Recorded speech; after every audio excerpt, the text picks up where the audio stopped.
to disappear. Disappear? Go undercover. You know this man?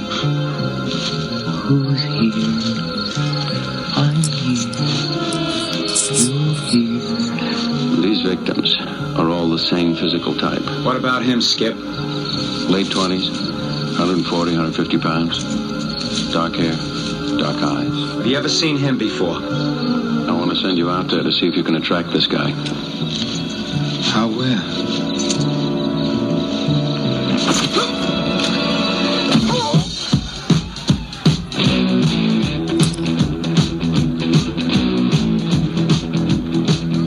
A New York City detective in search of a killer is about to disappear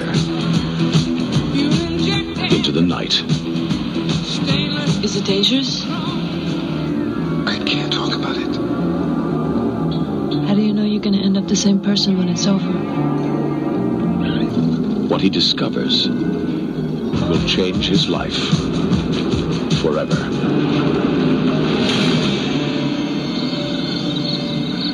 Al Pacino. Who's here? I'm here. You're here. Cruising.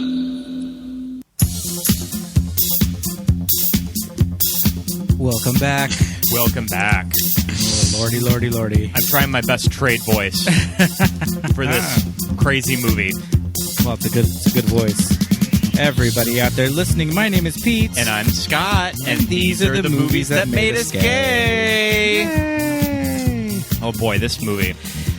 Yeah, the infamous movie. The infamous Cruising from 1980, directed by William Friedkin. And we had to really dissect this movie with a returning guest, Mike Toscano. Yay. From Sleepaway Camp.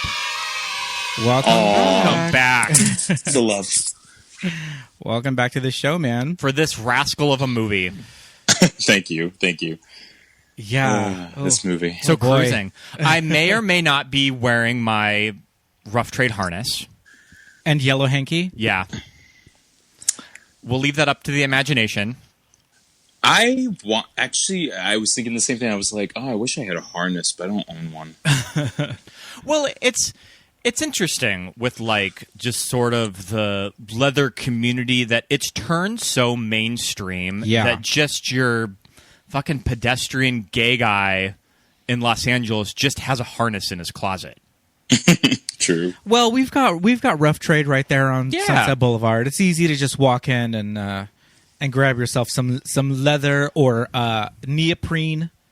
Yeah. Or fabric harnesses. Because that's the thing now is that you just don't have leather as an option. You can have neoprene. You can have like those like seatbelt materials. I mean, I say this all the time, but growing up in the 90s, when you wanted to go and get yourself a studded leather belt or a leather cuff with a little loop on it, you had to trek your ass down to Melrose and walk into a punk store past the like dirtbag shithead employees who are looking at you cross-eyed because you're like this little kid from the valley. Get the fuck out of here. Yeah. And you had to ask them, can I have a studded belt, please? Because they were behind the counter. You couldn't just go to the mall and pick one up at PacSun like these damn kids can now. You know what I mean? Guilty. I mean, I just would walk into Hot Topic at the mall. Yeah. Oh, I got my studded belt from Hot Topic. See? No, I had to go to That's awful. I had to go to Retail Slut on Melrose. We're going to Melrose. I had to go to Retail Slut with my friends on a school day and walk past the smoking like dirtbag shitheads that worked there and point out the like leather cuff bracelet and studded belt that I wanted from behind the counter. And, you know, hey, I got it. What was the other place on Sunset? Was it Balls? Oh, I don't remember. I think there was a place called Balls. Yeah. On Melrose. I think it was called Balls. I Yeah. think that the Urban Outfitters is there now. See? Mm-hmm. You replace Balls with an... Where is this city gone? I know. miss the seedy LA of the 80s. But, you know, this is set in seedy New York City, which, I mean, what a time. New York City of the late 70s. What a time. Yeah. I mean, it was the meatpacking district was where all of this happened. Yeah, I'm just watching it going, is that where Samantha Jones got that apartment where she was like shooing away, the the trans sex workers? I think you're right. I'm also obsessed with the trans sex workers in this movie too. Oh my goodness. I think they're kind of working it. Those two, the one that gets taken in by the cops and with the blonde wigs. They look great. They do look good. They look so good. Especially for a movie with its reputation, that when you kind of look back on stuff like that, you're just like, yeah, I mean, I feel like there could have been more offensive characterizations of them. Hey, they were in heels on like cobblestone, so I gotta give them credit. Yeah, seriously. Their makeup looked pretty decent. And they're wearing those like Sandy from the last scene of Grease, like really shiny pants that are super tight. Yeah, and those blonde wigs probably cost a pretty penny. Yeah, and also I feel like I feel like I've seen worse representations of like hookers. You know what I mean, in movies. So I don't know, but this movie kind of starts. I have so much to say about this. Al Pacino. How old is he at this point? He just looks perpetually 45 years old. Well, it's like when you think about Al Pacino's career, like Godfather would have happened in what, like 72? I think that was his second movie. Yeah. Wow. So he would have had 2 Godfather movies under his belt. So already a household name at this point. Yeah, he had done Serpico before this. Dog Day Afternoon. Yeah. Which is another kind of... I True. mean, that's a whole nother podcast is what that movie's about. But yeah. Oof.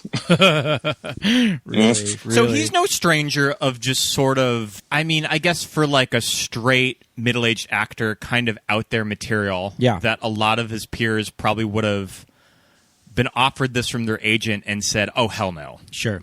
And just like reading up on the movie and just like revisiting some of the history, it was interesting that Richard Gere. Yes, I read that too. Could in the movie. Could you love that. fucking imagine this movie with Richard Gere? I kind of would love that. I love like 80s Richard Gere. I think he's so hot. Oh, American my goodness. Gigolo, that damn face.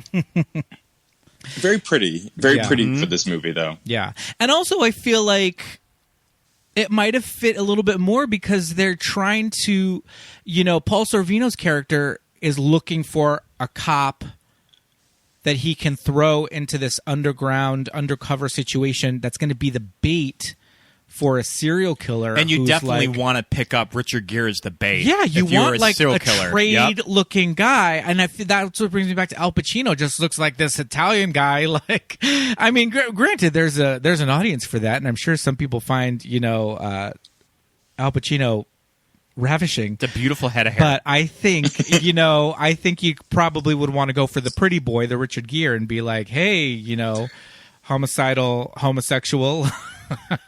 Come get this one. Well, I know William Friedkin like even talks about now like he kind of wishes he went with Gere because of his look. I think that he said he liked his androgynous look. Yeah. I don't know if I would use the word androgynous when describing Richard Gere. But he is pretty, like you said. Mm-hmm. He's pretty. I think Al Pacino just kind of threw his weight around though to take it over Richard Gere, probably. Yeah. Just like I'm a bigger star, a bigger marketable star. So. Oh, totally. He was totally hot. Yeah. So it was like, ooh, yeah, absolutely. We should get the hot new star. Yeah. Newish star in. Yeah. So, I mean, I feel like this movie has a reputation for being kind of like fringe, like that crazy Al Pacino movie. And I think it kind of has more of a legend behind it. When you watch it, for Scott and I, at least, we're watching it going, okay, this just looks like the antics at like a gay bar. But I feel like maybe to mainstream audiences, it looks a little crazy. But I think that there's a little bit more legend as far as like people saying that there's crazier stuff in it. Like, oh, there's fisting and there's subliminal pictures of like butt fucking and all this. But it doesn't go. I mean, Mike, what do you think about the legend of this movie as opposed to like when you actually watch it? Were you scandalized? Not exactly. I mean, I feel like you were saying, the myth behind the movie, the idea behind the movie, because it wasn't available for a very long time on DVD. I mean, recently it showed up on Blu-ray, which I was over the moon about. But it was just this idea of like, what is this controversial movie? Always like the protests that were occurring during filming always gets brought up. So it was like, what is this?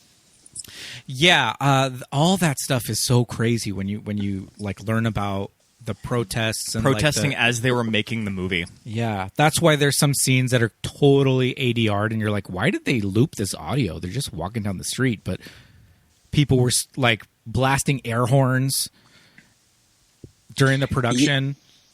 And it took me like not till I started reading recently about like the whole like reasoning behind the protests. I didn't really understand it, especially after seeing the film. But obviously now was a different time. Yeah, for sure. Just at the cusp of when the news of AIDS started to hit the media. I mean, I think that this movie was released in 1980, and you really didn't see that probably until 81. Yeah. But, I mean, let's backtrack a little bit for those who aren't familiar.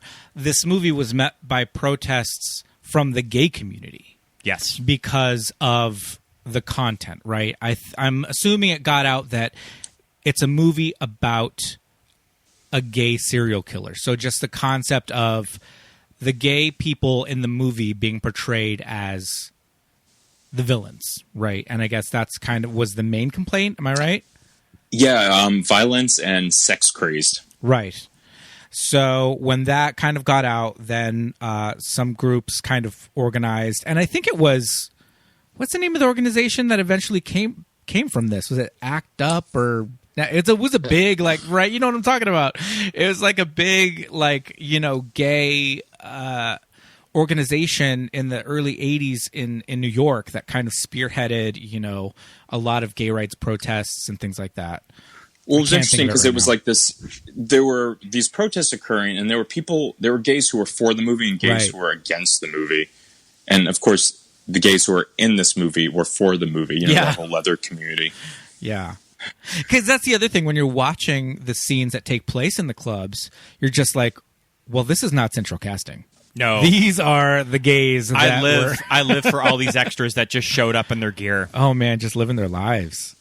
I thought that was so cool because they were supposed to film at a gay club called the Mine Shaft, and at last minute, because of the protests and everything happening, they pulled the location. And still, the Patreons from Mine Shaft are in this film. They're the guys who were in the club, which I thought was super cool. Yeah, totally. They ended up filming at a place called Hellfire, but it was decorated to resemble the mine shaft. Have you guys ever read about the Mine Shaft? No. Tell us. Oh, there is a lot of interesting details about it. You know, of course, it was the meatpacking district. It actually had like a dress code, a rule board when you would walk in that said, you know, appropriate dress included cycle leather, Western gear, Levi's, jocks, ready-wear uniforms, yada, yada. Yeah. And then they would also say no colognes or perfumes, no suit, ties, dress pants, rugby shirts, no disco drag or dresses. Wow. Yeah. Interesting. So very, like, particular about what you're wearing. Yeah, that's a super specific aesthetic. But they kind of brought that in when he walked in and it was precinct night.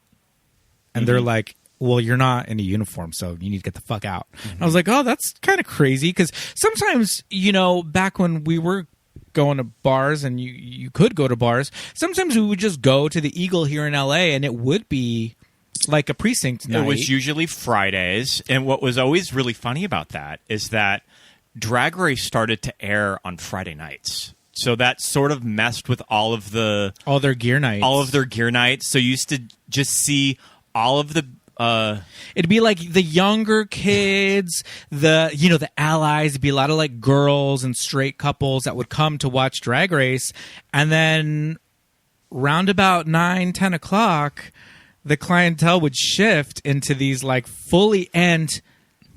Have you ever gone to like a gear night or a precinct night at a bar where these men walk in and it is like looks like a police officer? Mm-hmm. That cannot be legal.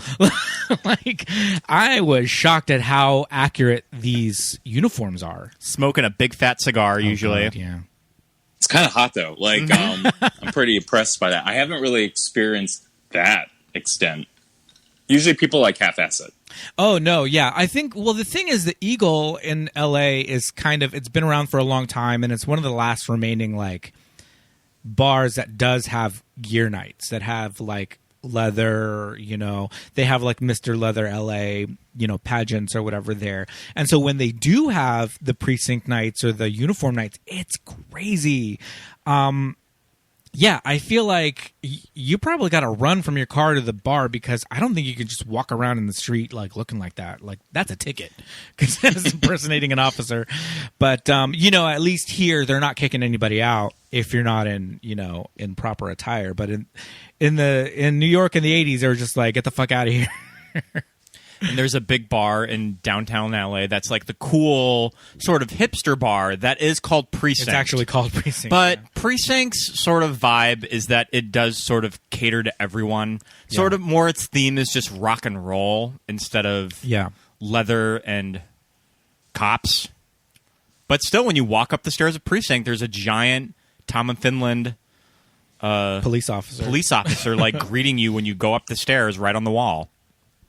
I love that, but is like the vibe of that precinct, is that like you walk in, there's going to be like Britney Spears and Carly Rae Jepsen, or is it like definitely a little harsher?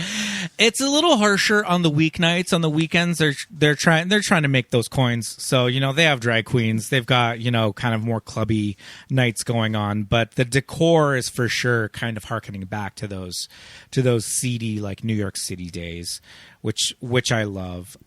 Just the idea of walking around. They mentioned the Ramble in this movie, where one of the murders takes place in Central Park, and the Ramble is where that one guy got the cops called on him for telling the woman to put her dog in the leash. Remember that?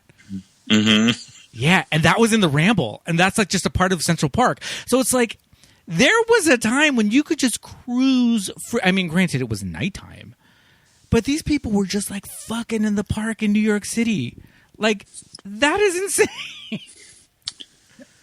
Yeah, I know like the city was like deemed as like incredibly dangerous at that time. But I kind of would have loved to have seen it before it kind of turned Disney vibe. Oh, totally. Yeah, we just rented a movie called Times Square, which is about these two girl runaways. One is the daughter of a politician. The other one is like a vagrant wannabe like girl punk lead singer, and they just run away in New York City and just live by the pier in like an abandoned factory. Which they shot in, and it's just New York at that time. It's just so like the Wiz, like half abandoned and run down, but the other half like this metropolis that Superman can just fly into it and just at a moment's notice. Porno theaters as far as the eye could see in Times Square.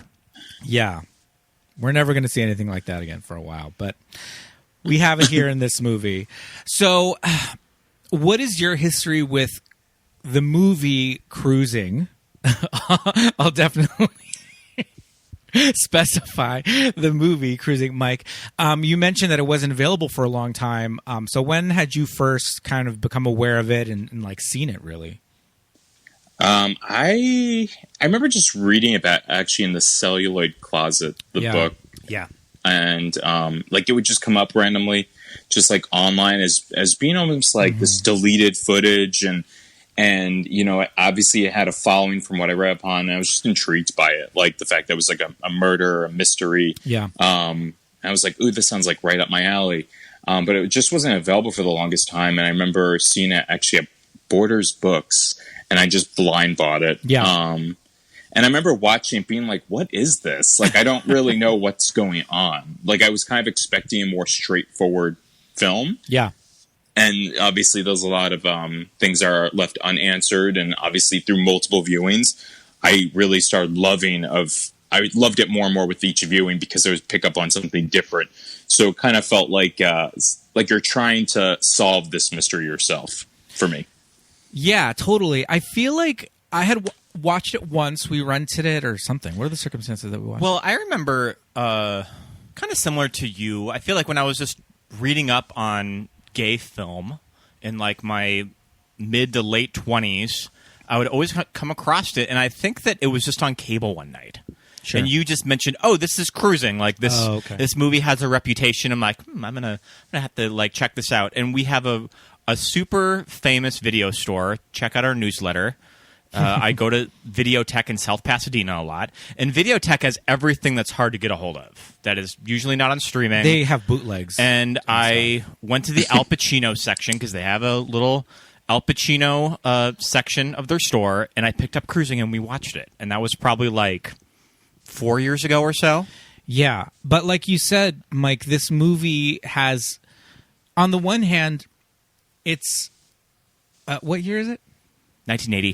1980. So on the one hand, it's got that late 70s, early 80s kind of like cop movie, Serpico kind of vibe. French Connection. Yeah. So it's a little bit more of a slower pace than a modern movie. It's very gritty and dark and all of that. But it does have this rewatchability quality because there's all that crazy shit that I didn't even know on that first viewing. And this time around, when we watched it last night, I was like, holy shit. They did some stuff on purpose in here with the actors and like, did you pick up on that on your own, or was it something that you read about? Because I unfortunately saw it in a special feature and I was like, oh, I wish I would have caught that. Yeah, I picked up with the multiple killers. Yeah. And they would have like the first victim was the third killer. Yeah. And I was like, wait a second, that guy looks familiar, but it's the same voice, and also the voice of the father later in the film is the same. And so again, it's like still just trying to piece together this puzzle. Yeah. But yeah, I picked on a few things, obviously, in preparation for this podcast. I did a lot of research about the murders and the murders that happened in 1973 in New York till closer to filming. And I kind of understood the protests a little bit better too, because of that. Yeah. What a little bit more of what we're talking about is what the director did was, the killer remains ambiguous throughout the entire movie. You never get a clear shot of his face, and his voice is clearly dubbed. So what they've done is they've used multiple actors to portray the killer. Now, are we to think that it's different people doing these murders? Maybe. Are they doing it just to throw us off? We don't know. So the two actors in the person that gets killed, that actor plays the murderer in a later murder scene, and the person that's the murderer in the first scene plays someone who gets killed in the second murder scene, and they just kind of jumble it all together, and it's jarring. But I feel like I just wasn't paying attention on my first viewing. There's also like a white facial blindness with actors that they all just start to blur together, which I think that's on purpose for sure. From the director, that you really can't keep people straight, so you're just left sort of confused. Yeah. Too. Yeah. And also, Paul Sorvino's character makes a comment, about, to Al Pacino's character, Steve, that, like, they look like you. Yeah. So, like, everyone kind of, it's that identity, which plays a part of this film, of just being blurred. Yeah. And also, like, there's the one character who Al Pacino kind of when he's wearing the wire and the guy's trailing him, and he ends up having like this weird aborted like situation where they're trying to trap this one guy. That actor looks so much like the character Greg later on in the movie, that's like the boyfriend of the neighbor. So their hairstyles, they all look very, late 70s. They'll have a very specific look. So you kind of do get thrown a lot by it. I think that I really kind of came across this movie when I read about that kind of extra in The Exorcist. That one little bit of like trivia. I have his name. What is it? That you read about when they're like, oh, this actor in The Exorcist. I'm probably reading this this like listicle about how The Exorcist was a cursed movie, right? Paul Bateson. And there is an actor in The Exorcist who plays an X-ray technician. Yeah, I think he probably was an X-ray technician in real life. That's why they hired him. Yep. Yeah. And it turns out that, was he the guy, or do they even know that he was the perpetrator? So, let's talk about that. Oh God, that's a long one. Yeah. So long story short, just to focus on him, he did murder someone, a guy that he did drugs with and hooked up with, and left and had later contacted a columnist at the Village Voice, and I totally lost track of what the hell we were talking about. Sorry. The guy from The Exorcist. Like how he is involved directly with the real life murders that inspired this movie. So he actually did murder one person, and did he confess to the others, or did they just kind of place him with, they said all these other things are happening that are similar, so he probably did that too, right?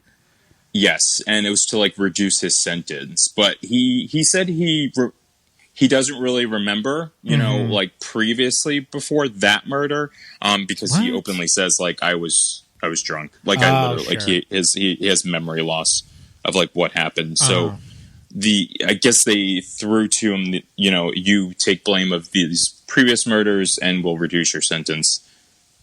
Right. Which is so crazy because Paul Sorvino says that to that guy Skip in this movie, where he's like, okay, we got the knife. We think you killed this guy, but if you say you killed all these other guys, we'll give you a lesser sentence than if we just indict you for this one murder, which will get you a life sentence. I'm like, how does that work? Yeah, it was, and listening to the commentary, it really was like life imitating art. Yeah. Like, William Friedkin openly admits, like, that all happened. That was procedure. Sure. And then we could always talk about, the big black guy in the cowboy hat and the jock. Yeah, because he mentions that is from something that happened. Yeah. I can't. So this is just a guy they have on staff at the police station to just, like, intimidate people into confessing? Why the jockstrap? I get the cowboy hat. I think... Yeah, beats me. I don't know if they have him on staff or payroll. I love just to do that. I love under the table. I love that image of him just sitting in his jockstrap on the chair by the window, just reading the paper. Yeah, this big black guy in this jockstrap, just like reading the paper. What did you guys think when that moment happened in the film? The first time I saw it, I was just like, what in the hell is going on? Like, Al Bundy, what are you doing? Like, because also Al Bundy's in this movie. Okay. Granted, it's 1980, so it's like the cops are going to rough up this guy and questioning and all that. And they're like, take off your pants. We need a semen sample. So we're like, okay, they're going to force him to like jerk off in front of everybody so they can get these samples and all that. And then here comes this dude. And it's just like, what the shit is going on? Mm-hmm. I could not believe that was something. Because it's like, on the one hand, maybe it fits for like, they think these guys are like gay hustlers, right? So they're like, let's bring in this big dude in a jockstrap. But what if they're just like guys that they pick up for like purse snatching? I don't think it mattered because like once they go in front of the judge, it'll be like, they roughed me up. And they'd be like, who roughed you up? A 6-foot black guy in a jock and a cowboy hat. It's like, what? Yeah. I don't believe you. Shut your mouth. Yeah. So the purse snatchers and the gay hustlers, they all get the jockstrap guy. I love it. Yeah. That's New York City, baby. New York cops, baby. If you can make it there, you can make it anywhere. So my facts might be a little gray on this, but sure. I believe that one of the original cops that worked on this actual case was the character who Gene Hackman plays in The French Connection. Oh, sure. And I think that he told William Friedkin about everything that was happening just because they remained close in the decade since they made The French Connection. Right. So that's another connection with William Friedkin with this material. Yeah. Is the real life guy who was the inspiration for Popeye in The French Connection. Yeah. Yep.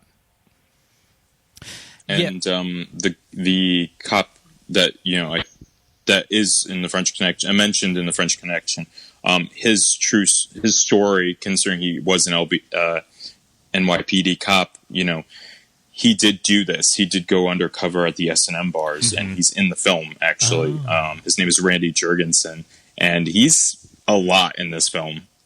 Really? And he's the real guy who was Al Pacino's character. And William Friedkin had talked about, some of the personal conversations that they had of what it was like going undercover and submitting really to this lifestyle. And the themes that Al Pacino goes through in this film, you know, of going back to your relationship with your girlfriend or your wife and how that impacts, and you start questioning even your sexuality. Yeah. Like that came into play. So I thought that was super interesting, how that aspect of this guy's real life, of what he experienced, is implemented in this film.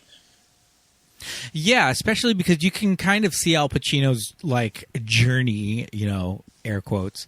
But that's something that I think they handle really well, because, you know, the Karen Allen, well, I love Karen Allen. She's beautiful. 1980 Karen Allen. I don't think she has a lot to work with in this movie. She does not have a lot to work with. It's a pretty thankless role. But she's just there to show Al Pacino's kind of arc, right? And it's interesting to think about, like, a straight New York City beat cop that gets thrown into an undercover job. So he's probably just like, yeah, fuck yeah, I'll take it. I'll get the promotion, whatever. But in this particular world, and it's not only is it like, okay, you're going to have to go to gay bars, you have to go to like the subculture of gay bars, right? It would be one thing if it's just like, go to Studio 54 and hang out with the fags. But it's like, no, you got to go to like the meatpacking district and like the jock straps and the hanky codes and all that stuff. So it's crazy to me that like a straight cop would take on this role and what it would do to you psychologically, right? Now, am I crazy? Is the cop that's the beat cop from the first scene that takes, you know, the streetwalkers and just puts them in the car, and then he's there at the very, very end of the movie, and Paul Sorvino's like recognizes the name because the one of them said like, look out for this guy, he's roughing us up and blah blah blah. And then at the very end of the movie, Paul Sorvino sees him and he sees his name and he's like, oh, you're out of the 6th precinct. And he's like, oh, I know who you are, you're the guy that the one told me about. And he also shows up in one shot when Al Pacino is at the S&M bars. He walks by and like looks at the camera. We're assuming Al Pacino, and then walks on by. That's what I was going to ask you. Is that him cruising Al Pacino in the bar? It is, yeah. Right? Yeah. Okay, I got that. I was like, you know, that actor. His name is Joe Spinell. He's an interesting character. I don't know if you guys ever saw the horror movie Maniac. No, you haven't? Okay, he's the star of that movie, and there's a lot of crazy stories about him. He would get drunk, he would go randomly just put on a dress and go to a bar. Oh I love that. He seems like a real character. So yeah, he's one of the few I recognized in that movie. Oh, okay. Yeah, because there's that scene at the beginning of the movie where there's two kind of, you know, uniform cops in a cop car. They're going through like, you know, the meatpacking district, and it's all full of people going to the bars, and there's two guys in, you know, I don't know if it's drag or if it's just they're trans or whatever, but they just stop them and say, hey, get in the car. And these two are just like, what the fuck? We didn't do anything. We're just going to the bar. And he's just like, get in the car. And then one of them says, get in the front seat. Like, and he forces them to like give him a blowjob and all this stuff. And you mentioned it yesterday, Scott, where you were just like, I bet there were just fucking cops like this in New York. Yeah. It's like, fuck yeah, of course there were. Like, what? It's interesting because, you know, cops were so, like, really dirty. They did some real dirty stuff back then. I mean, they were paid off, you know, by the mob oftentimes when it came to, like, gay bars and liquor licenses, all that, you know, back in the Stonewall days. Yeah, because the mob owned all of the big gay bars in New York City at the time. Yeah, which is crazy. I mean, didn't they just kind of, if not own, kind of like shake down most of the bars anyway? Just like for what, the cops? The mob. Wouldn't they just shake down bars like for protection and all that, and just like get money from them? What they kind of saw the gay community as like an opportunity, because some gay bars were revoked or weren't allowed to have liquor licenses. Because of, oh God, I'm trying to remember what exactly it was. There was a certain, it kind of came off as being, oh, here we go. Okay. My notes. Sorry. Okay. So while homosexuals were legal in the state of New York, establishments openly serving alcohol to gay customers were considered to be, by the state liquor authority, to be disorderly houses or places where unlawful practices are carried on by the public. So they refused their liquor license, or would revoke it because of indecent conduct. Right. Wow. Damn, that's pretty. That's wild. Bad. Yeah, that's wild.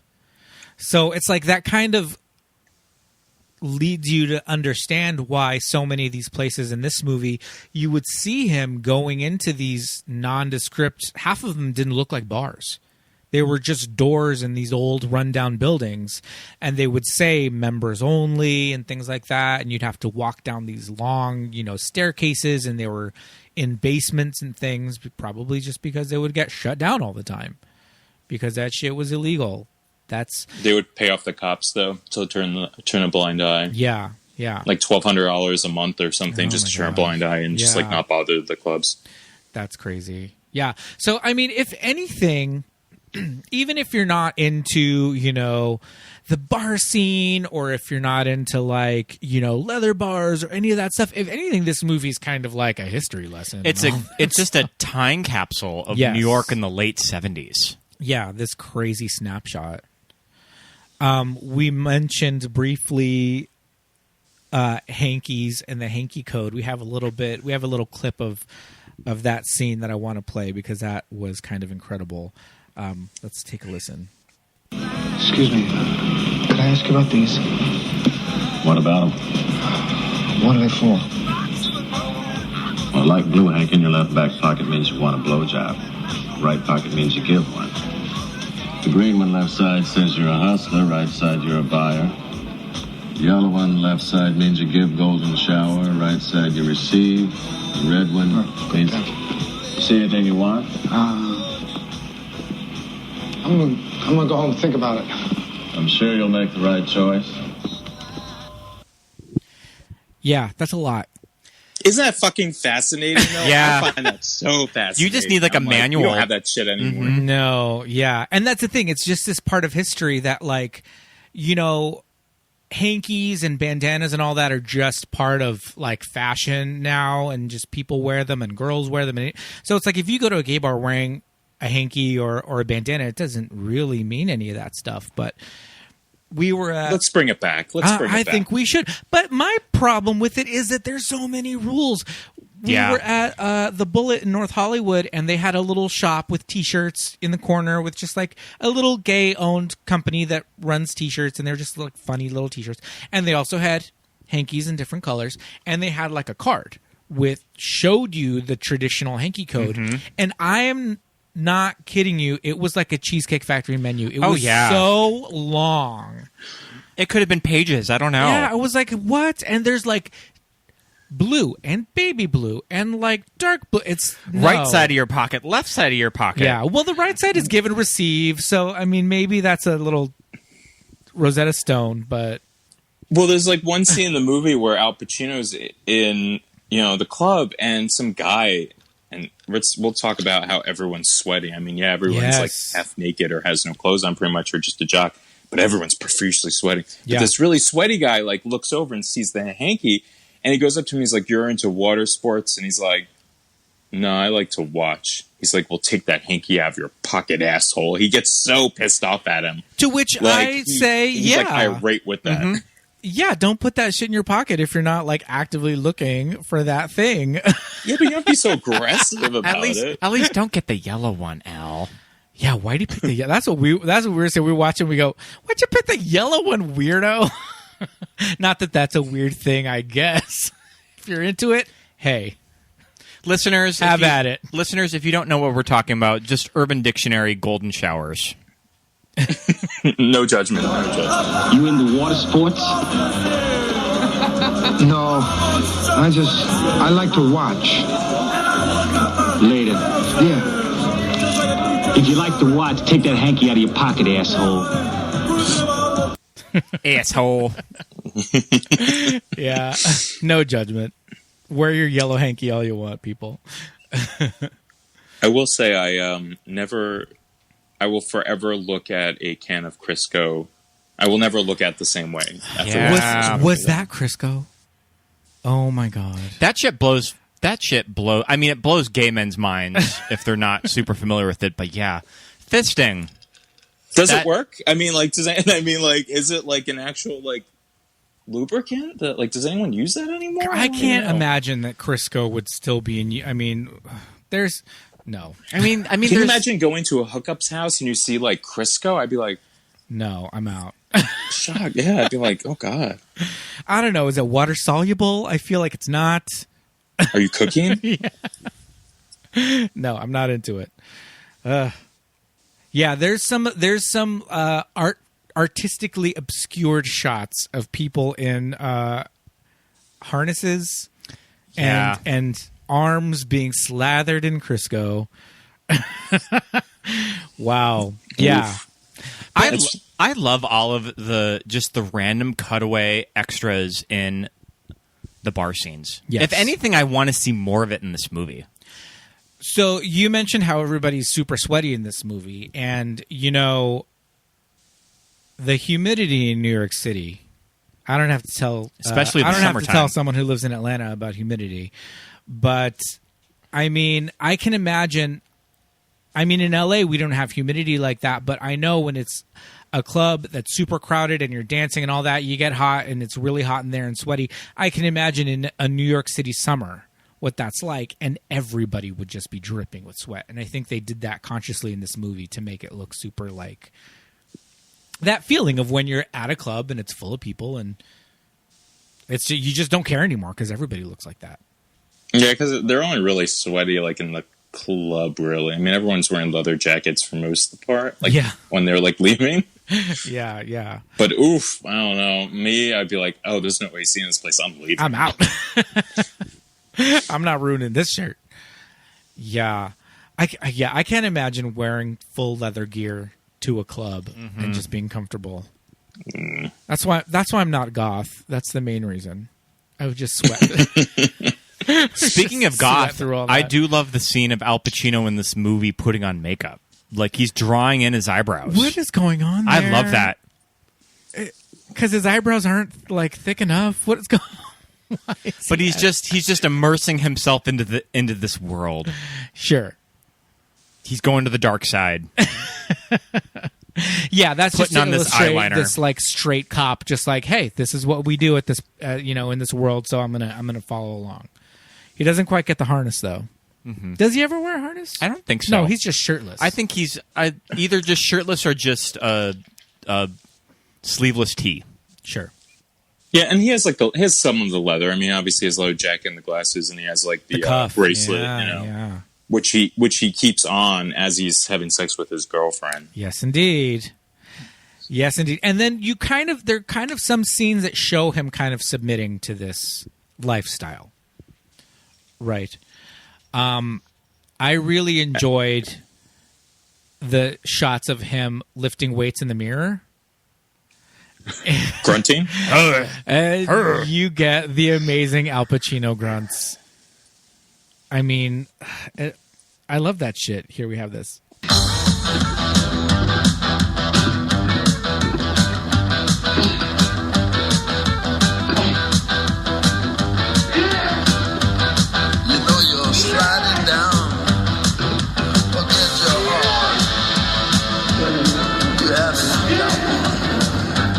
Yeah, it's faintly there behind that that honky tonk song, but you just get that Al Pacino like hoo-ah, which I love.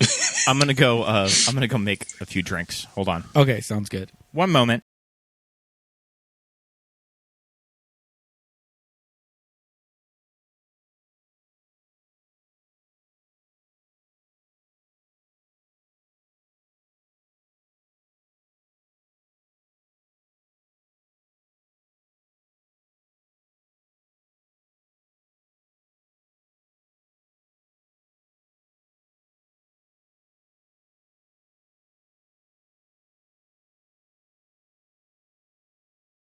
And we're back.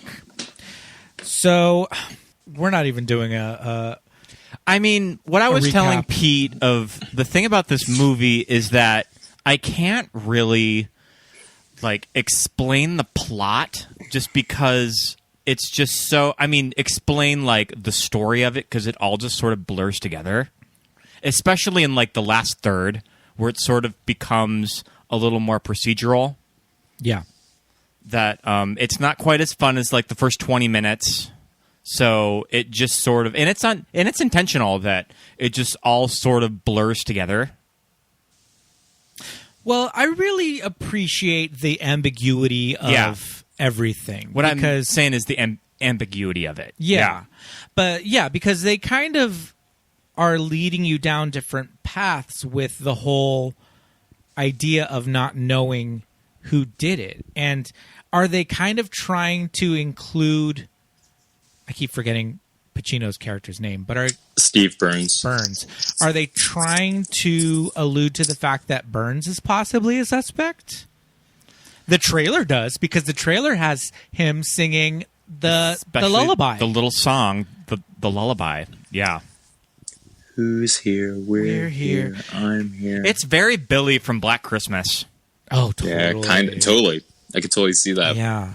So I feel like, we ultimately get to this kind of unhinged, music student, this college student that, Burns sees at the bars, and they kind of circumstantially tie him into it. And Paul Sorvino is pretty much like, good, we got him. Great, let's go. But did he do it? Did he do all of them? Did he do one of them? And James Remar is his boyfriend? No. This is different people altogether. James Remar is the boyfriend of the neighbor. Oh, sure. Who got killed. And that's the thing. Did James Remar kill him? Did Burns kill him? Did the actual killer kill him? Because one of them was he was working at a restaurant, and it was the steak knives that's from a the different restaurant. guy. That's a third guy. See what I'm saying? That I can't keep any of the story straight. The waiter was a red herring, right? The waiter didn't do any of it.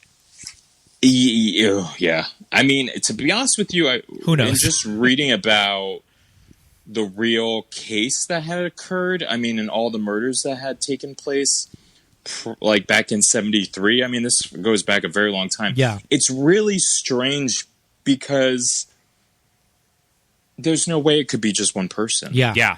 You really can't. It's a collection of the people. actual fact of what happened really on one person based on how far this goes back. And that's what I found interesting about the movie. It kind of plays around with that because the neighbor, Ted, gets killed after the guy who we think is the killer gets caught. Gets caught. So it's like, well, wait a second, who did that? Yeah. But the ending, I get the ending, but for me, I was a little like, I don't think Pacino is the killer. Honestly, I just didn't think he was. Yeah, I don't think that he is, but I think that they're trying to include him as maybe could be a suspect, right? Because of just some of the looks in his eye, and he looks right at the camera when he's shaving at the end of the movie. He looks right at us. It's like, ew. But yeah, that was supposed to be more. And just listening to William Friedkin, talk on the commentary, his idea was more to kind of give that hint that possibly he could be a suspect, but really looking at the audience to challenge them of like, who are you? Sure. Going back to the theme of identity. Yeah. So I read some stuff about William Friedkin. I mean, this was just an IMDb trivia, so it's true. But one of the little bits mentioned that like William Friedkin would go to the bars and he would go and like just wear a jock strap and all that. Is William Friedkin straight? I think he is straight. Yeah, he's straight. He has a wife. Yeah, in preparation for like research of this film, I could see him getting contacted into it. One of his mob. I mean, I shouldn't say that. Contact one of his mob friends. Hey, sue us. I mean, he's like a. Find us, he's like Friedkin. A social New Yorker. He has some mob connections. I mean, everything we're saying is available online. It's not like we got this straight from Al Pacino's mouth. And we know William Friedkin is listening. But yeah, I mean, he jokes that he went to he got on a jog strap and went to one of these nights, and he was like, "I must have been the ugliest person ever." I don't know. I've been to some of these bars. I want to hear the one like homo that night. Are you the guy that directed The Exorcist? Like, what are you doing here?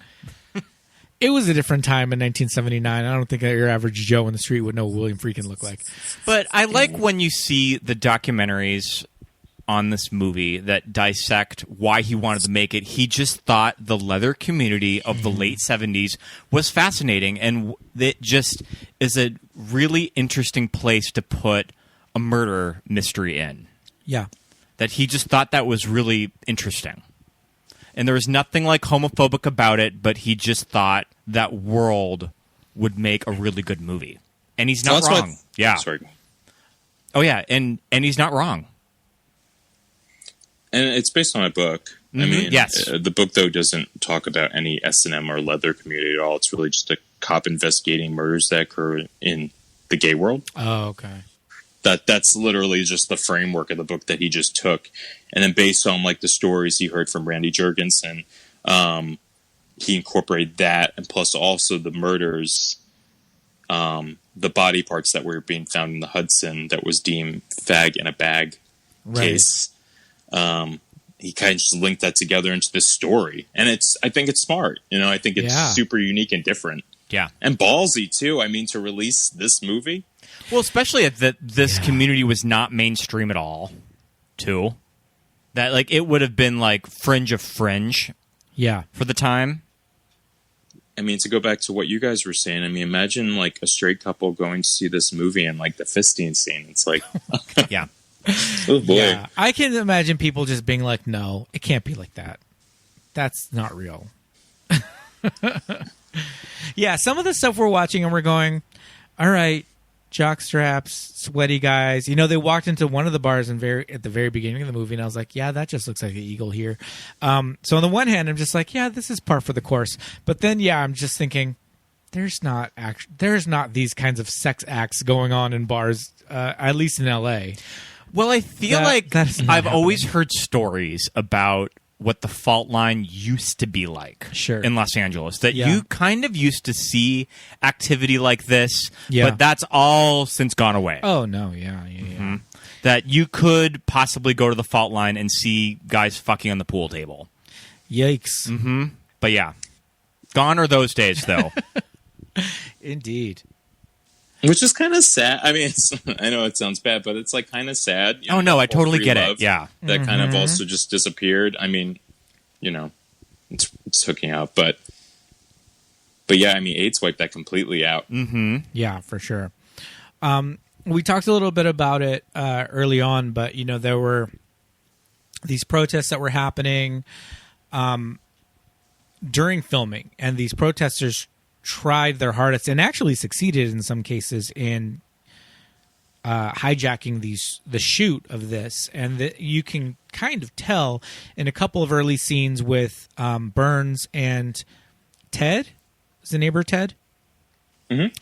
Burns and Ted, when they kind of first meet and they go and they have like lunch in this little diner, there's a good portion of these scenes that are completely dubbed over ADR'd, and you can tell, like, as a movie watcher, you're just like, that is not the audio that was taken as they were shooting this.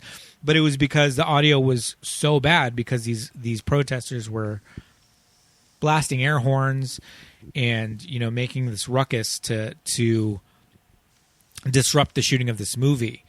So it's very interesting that how word got out and spread so far and wide into the gay community in New York that they were able to kind of track down the shoot. Like, I don't know if that would happen. I mean, maybe it would happen today with what's going on. But there was no like social media blast, protests. Though. But it would have all been word of mouth. Yeah, without social media, how the hell did they organize this? That's insane.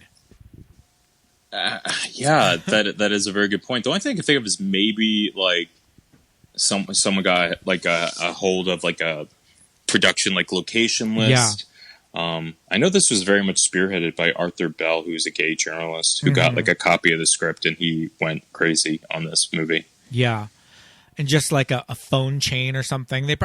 Being gay activists in 1979, they probably had like a phone chain that they were just like, all right, we got to get people activated for these kinds of protests. They probably had things, in motion for that to happen. But so I remember hearing that when these protests were happening, there was another movie that was shooting in New York at the same time, and the protesters mistook this movie for Cruising. Oh no! And it was Can't Stop the Music, the Village People movie. So they were fully making this stupid Village, kind of this very pro-gay, matter-of-fact Village People movie. And that's like a whole nother podcast. But protesting Cruising at the set for Can't Stop the Music. I love that. What a time. I feel like Can't Stop the Music should have been protested. That movie is hard to get through. Have you seen Can't Stop? It's hard. It's definitely hard to get through, but just imagine, like, what the hell were they thinking during filming, though? Like, when they were, like, trying to protest and watching filming happen. Just like Steve Guttenberg's on roller skates, boo him. Yeah. That's cruising. It's like, wait, what? That's like a difficult people sketch right there. I do happen showing up at the wrong movie to protest. Yeah, I do happen to really love the intro of Can't Stop the Music because I love Steve Guttenberg, and I mean he has a pretty slamming body in those little shorts. Just him roller skating, through New York City is a sight to behold.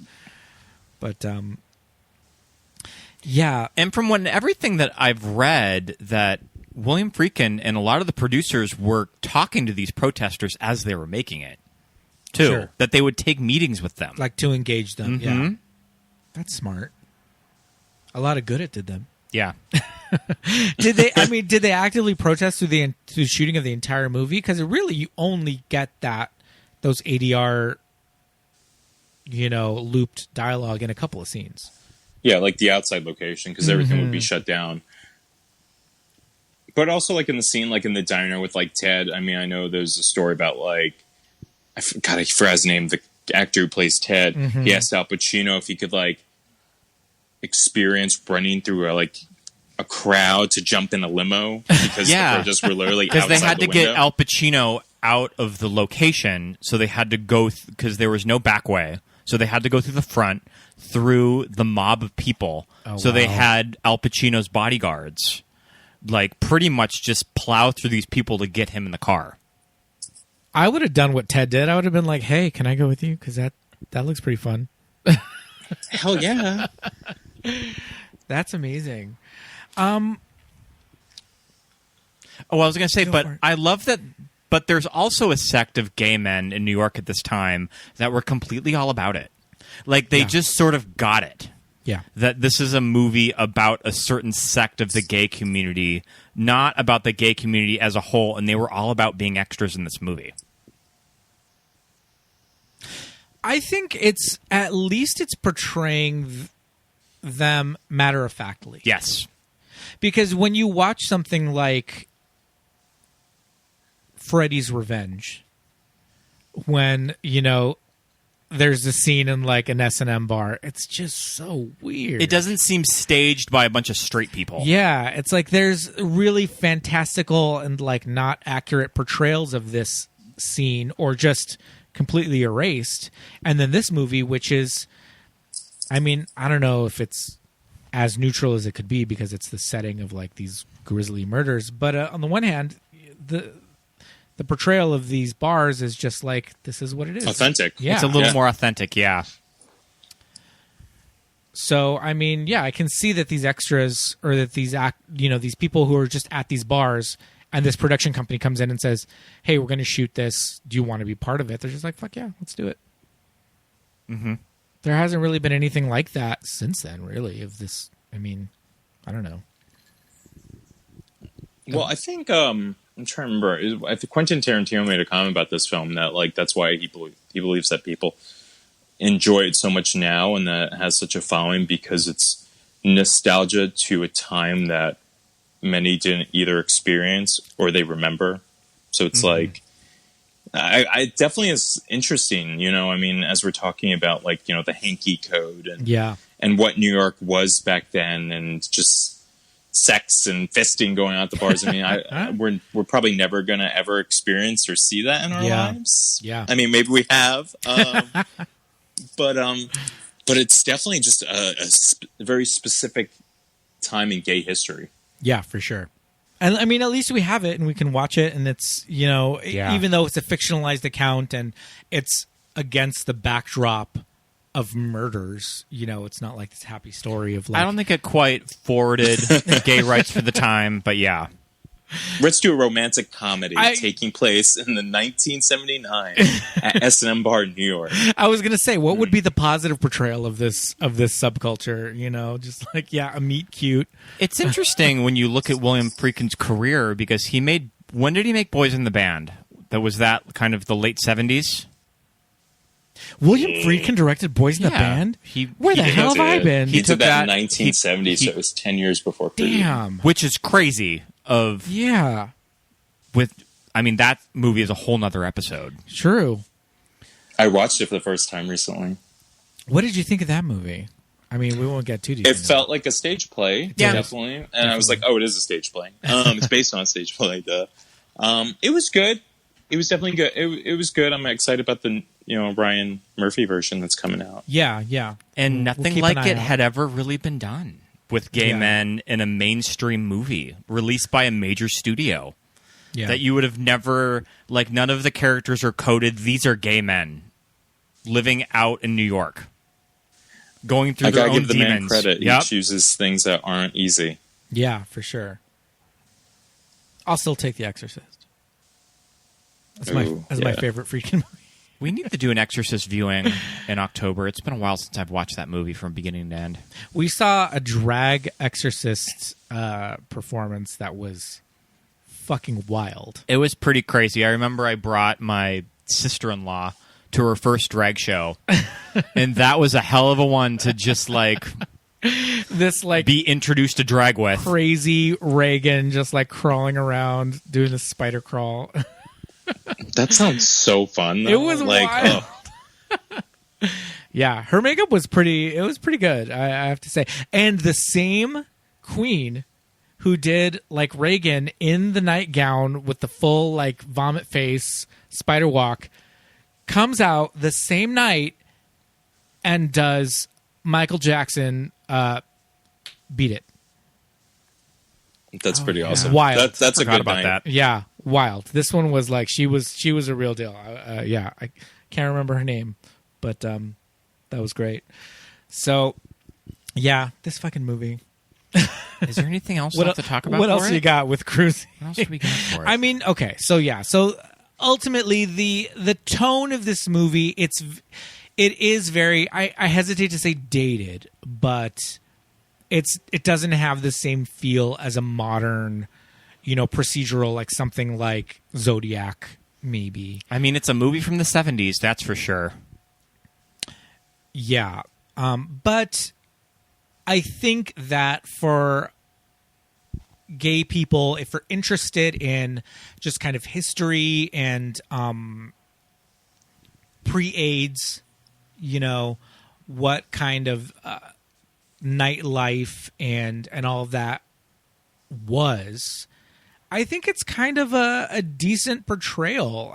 The whole, like I said, the backdrop of a serial killer and murders and queer people being the portrayed as the villains. That is one aspect of it.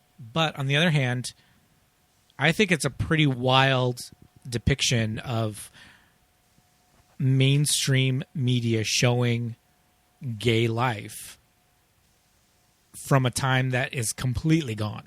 So I definitely recommend people watch it. Definitely. If you can get your hands on it. Well, and also I was mentioning earlier that I feel like we're at a time in the gay community where Tom and Finland images are very you see them a lot. It's just not really something that's as fringe. It's a little more welcomed. At least living in Los Angeles, all types of people go to places like the Fault Line and the Eagle now. So it's somewhat gentrified. And that's not how it used to be with the gay community. That you just had your little groups and you usually didn't leave them. Or you were sort of judged if you went to a leather night if you were in the WeHo crowd. So I feel like there's some sort of progress has been made in the gay community with that. Would you agree? No, you're absolutely right. Mike, would you say where you are, are you familiar with the nightlife scene? Is it kind of still segmented like that, or is it a little bit more open like it is here with? the different scenes. When it comes to like gay nightlife here in Atlanta, I mean, there are like kind of like the usual basic clubs, you know, pretty much like ones that are in WeHo. Mm-hmm. The only thing we have that's probably would be the most extreme would be like Swinging Richards. Oh, yes. We do have an Eagle. Yeah. Oh, okay. And the Eagle would be the most, I think, extreme. And as another bar called Heretic.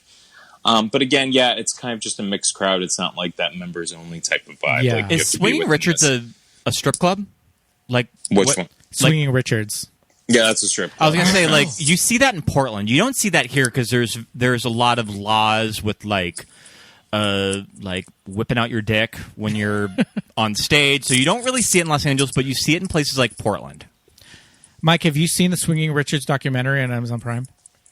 I need to watch it. Is that the one directed by the guy from Bear City? Where was his name? Gerald something? I think so. Yeah. It takes place. He shot that here. Yeah. That's here in Atlanta. Yeah. It's have you watched it? It's amazing. I put it on for a minute. I wasn't by like amazing, too intrigued by yeah, the by formatting amazing, of the stock. No, like, yeah, it looks terrible. It looks like he made it on his on a PC laptop. Like what's it called?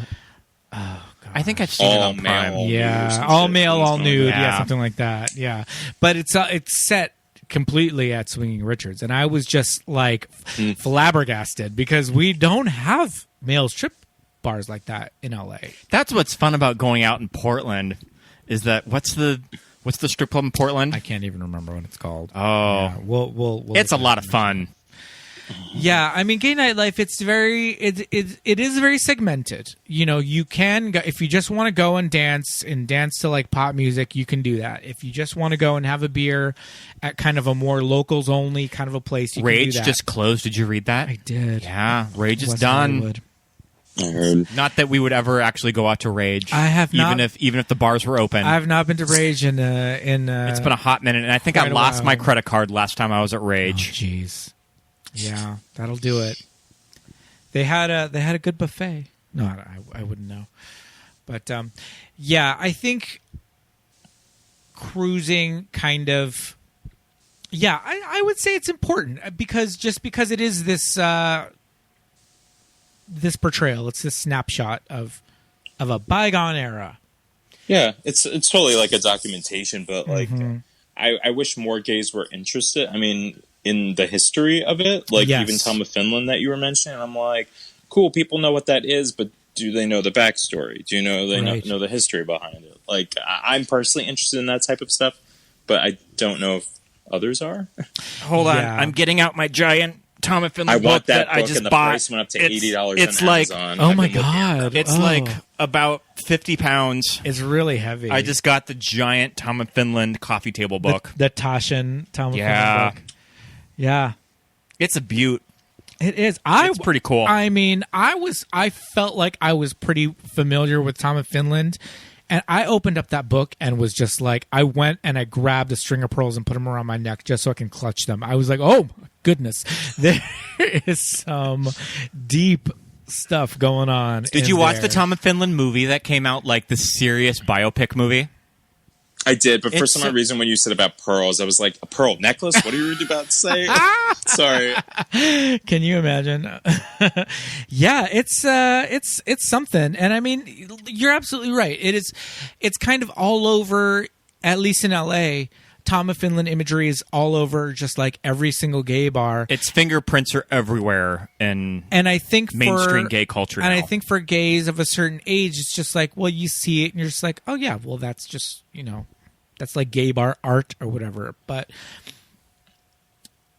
I don't know that kids of a certain age now had to really deal with a lot of shit that people of another age had to deal with. So they don't really do the research or know the history, which they should, because it's important. Well, and even when it comes to like, the name of this movie, Cruising. Yeah. And had to cruise for sex back then. There wasn't a Grindr or the internet back then. I mean, do you guys remember when there was no internet? Oh my goodness. Oh God, I don't know why I said it like that, but Or, I mean, the very, very early days of like AOL chat rooms and things like that, where it was like, oh yeah. Oh, you sound fun. Where are you? Freaking Chicago? Oh, never mind. It's like... Want to have phone sex? Yeah. ASL?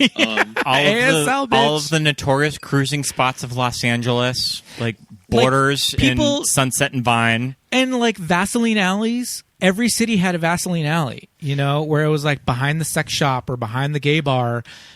Ugh, cruising. I read something online that because the bars are closed, that like Vaseline alleys are becoming back. That like in West Hollywood, the old like locations that were these alleys behind bars and behind porno theaters and stuff are actually coming back because these guys are cruising them again, because you can't cruise in bars anymore, because of all the like business closures and things. But I feel like people are still kind of hooking up online right now, which is like, whatever, do your thing, but COVID loads, it's a thing. Wear a mask. Yep. Wear a mask. Make a glory hole. Yeah, just make a glory hole. Make a glory hole. You got a bed sheet. Make a glory hole. Let me cut a hole in it. It's a ghost. Do you know what I mean? Yeah, it's like, is it a spooky Halloween costume or is it a hookup? I don't know, maybe both. But hey, if you're gonna do it, be safe. It's our new like, are you negative? It's the are you negative of 2020, right? It's crazy, but it's a new kind of reality that is happening right now. So that is some straight people. That's some real talk. Everything.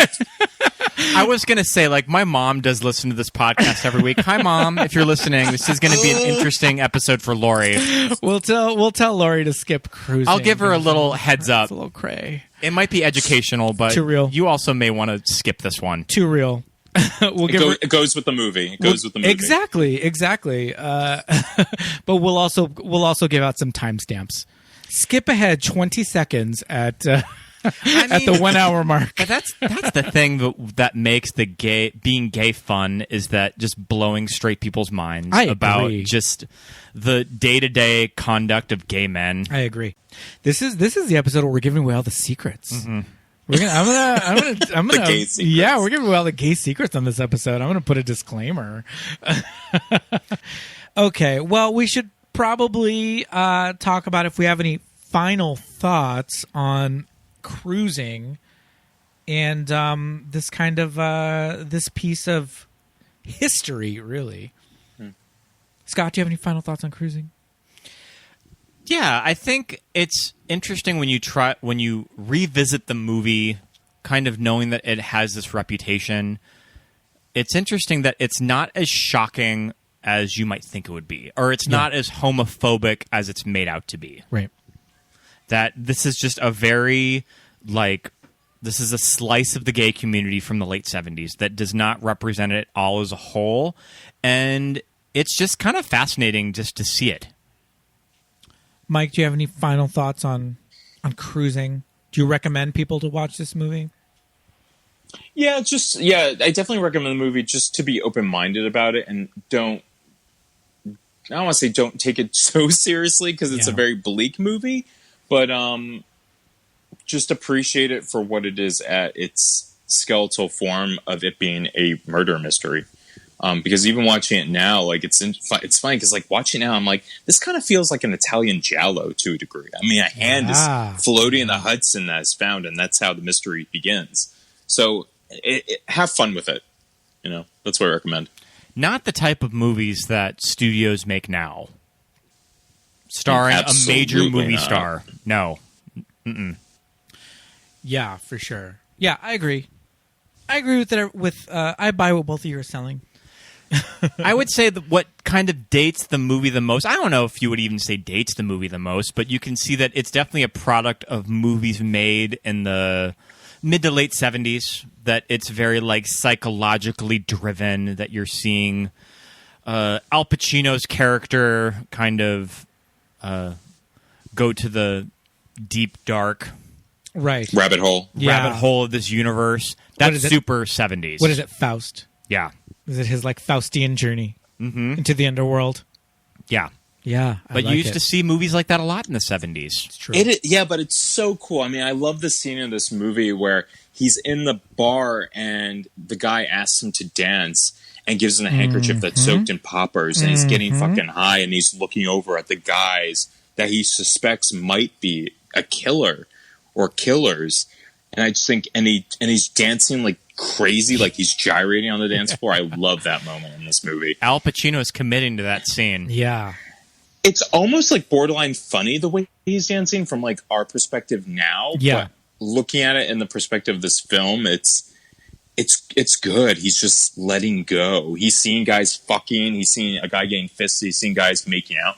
Like he's like that's sensory overload. Just this, like imagine being a straight guy. Just dealing this with masculine like, energy. Yeah. Yeah. Yeah, you're absolutely right. Yeah, I do love that scene. Mm-hmm. The whole handkerchief soaked in poppers situation too. Yeah. That's like insane. That's crazy. Yeah, that's insane. But yeah, it is. Again, it's that thing where it's just like you have to imagine this is like a straight New York City cop that's just like, fuck it, I'm here. Like, let's, you just gotta like let go and immerse yourself in it. Yeah. I mean, this movie's a lot. It's a lot to take, but I think if you kind of are familiar with gay culture, if you're immersed in it, then it's definitely something that you should check out. It's layered. It's got a lot going on, but I'm glad that we got to it on this show. Yeah, for sure. I feel like it's an important movie to talk about. Yeah. I mean, we won't even get into like James Franco and that whole deal. Oh, interior leather bar. That's all I have to say about that.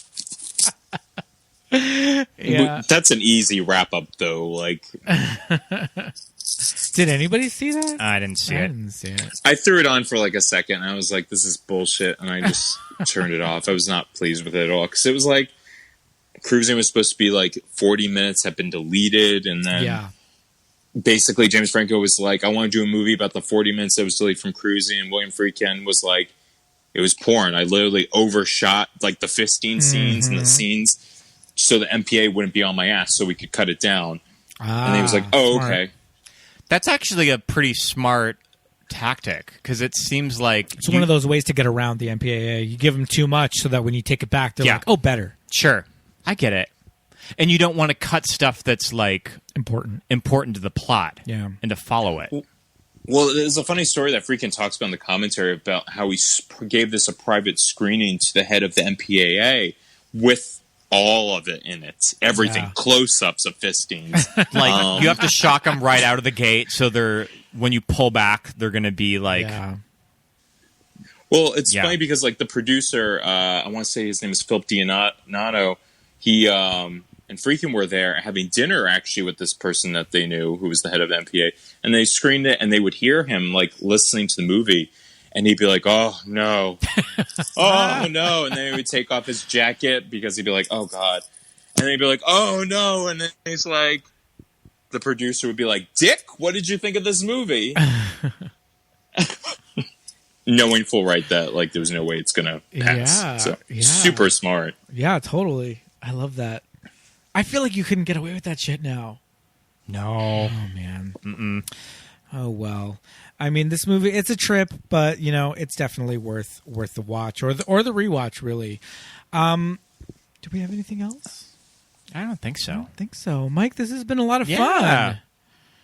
Ditto. I've enjoyed this. This has been fun. Yeah, we'll have you back on eventually for something. Of course. Maybe something a little lighter.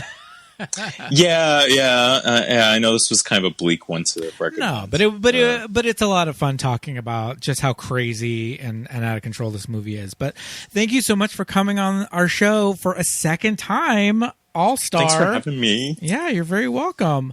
And we'll definitely, like Scott said, we'll definitely have you on again. Thanks for coming on. And good night for me. See you later. Yeah, good night for you. And have a good one. We'll see you soon.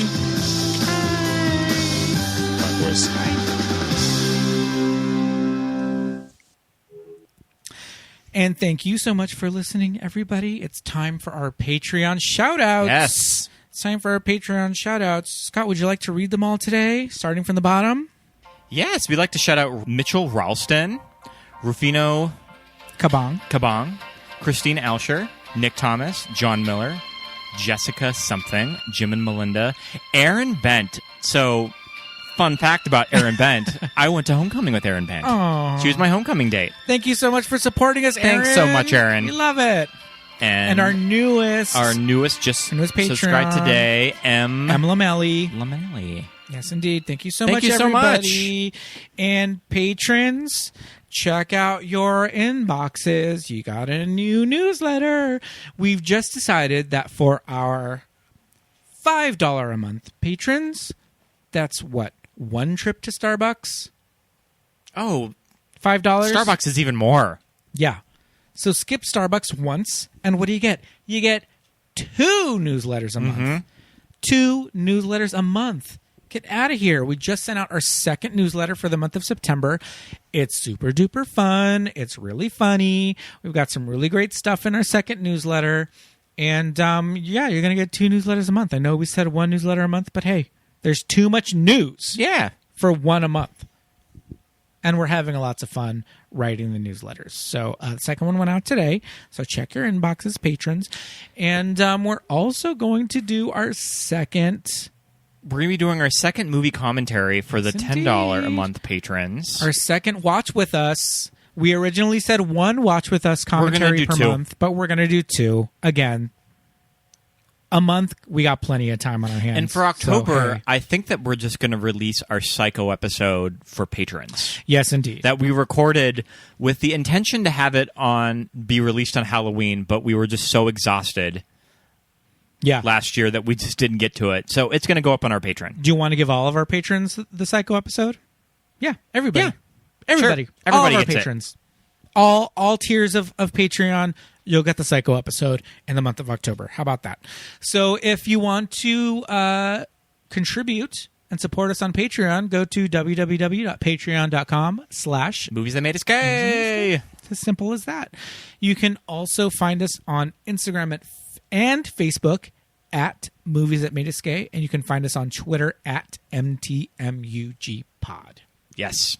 And while you are on iTunes podcasts or Apple Podcasts, you should write us a review. We'll read it on the show. Yes. Any new reviews that we get on Apple Podcasts, we will read on the show as a little shout out to you. You don't even have to contribute to Patreon. And if you don't have Apple Podcasts, drop it in off Facebook and we will read it that way like we did Christine's. Exactly. If you're an Android user and you don't have Apple Podcasts, send it on Facebook. Send it in an email. Put it on Instagram, and we'll still read it and give you a shout out. How about that? So we love all of our patrons. We love all of our fans. Thank you so much for listening, everybody. We'll see you next week. Bye. Bye.